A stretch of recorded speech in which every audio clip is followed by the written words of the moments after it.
The Warlock is in jail. I suspect he's been there since the last time Superman put him away. But he won't be there for long. It is an hour before dawn on the street in front of the Metropolis City Jail. The area is quiet, deserted, except for an old lady who stops sweeping the sidewalk as she watches a patrolling policeman out of sight. When someone asked the patrolling policeman why a random old lady is sweeping the sidewalk in the middle of the night, he just shrugged and said, "Doesn't everybody?" Now I can release my brother, the Warlock, from that jail.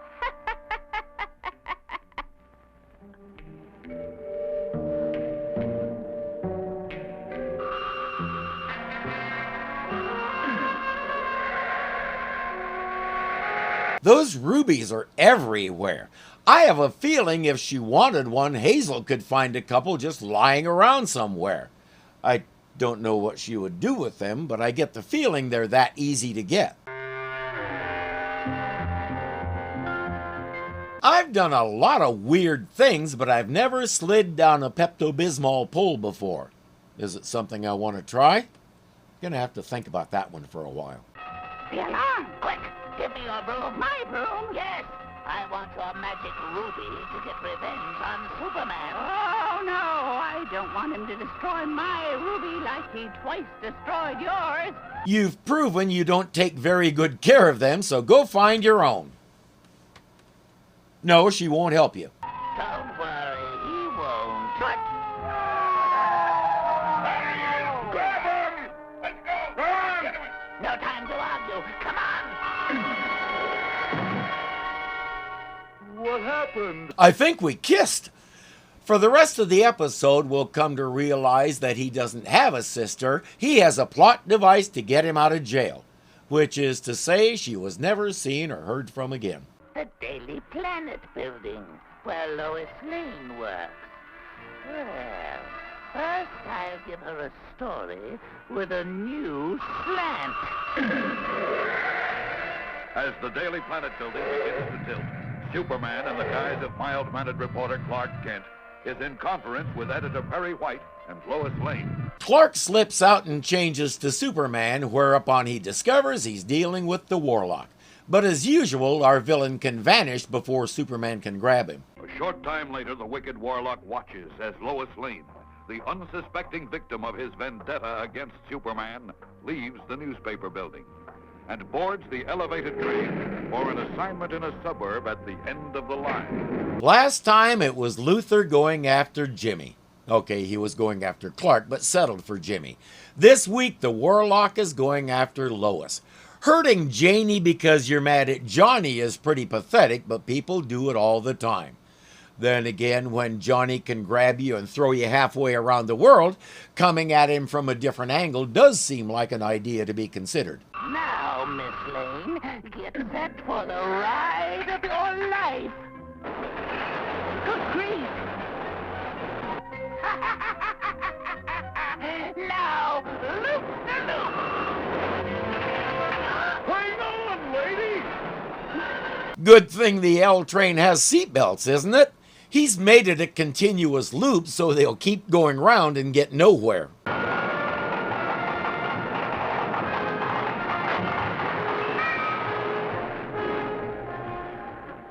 Now I'll help the lady down those stairs.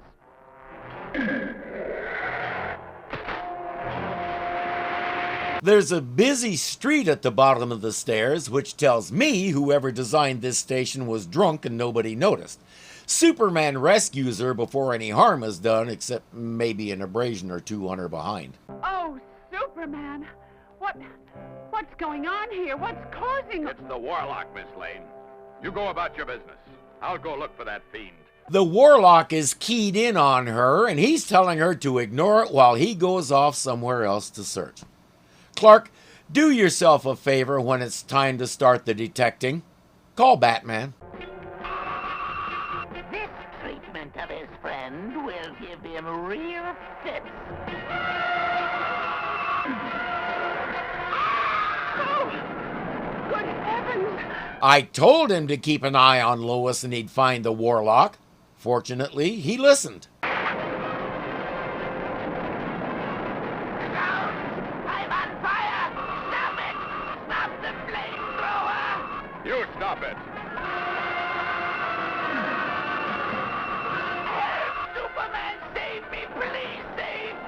Not only is Metropolis a seaport, there are other bodies of water everywhere. Fly into one of them, meathead. Now I'll save you.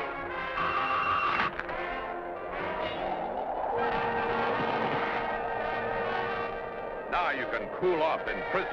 It's a good thing that broom can keep flying even without the ruby. The Warlock's sister was right. He doesn't take very good care of those things. I don't find the Warlock very interesting. He's a basic bungler with a little power, at least when he can find another ruby on eBay. He doesn't do anything really spectacular. Most of his stuff borders on parlor tricks. If he got a nose job, he could make a living doing kids' birthday parties. This is the second episode in a row with a villain trying to hurt Superman's friends. They're both part of the same Saturday morning episode, so maybe that had something to do with it. I don't know. The biggest problem with Superman was always that he's too powerful. Finding genuine challenges for him was a challenge. That's why so many villains attack Jimmy or Lois. At least the villain knows neither of them can melt his pants off with their eyes. Hey friends, if you enjoyed the video, please click the thumbs up button and let me and YouTube know it. If you're not subscribed yet, you know what to do. And remember, you can become a patron of this channel for as little as $2 a month. Thank you so much for watching, and I'll see you next time. Loop so they'll loop so they'll keep so. I can say so round and good and come on, David. Good grief, make a living. Get that.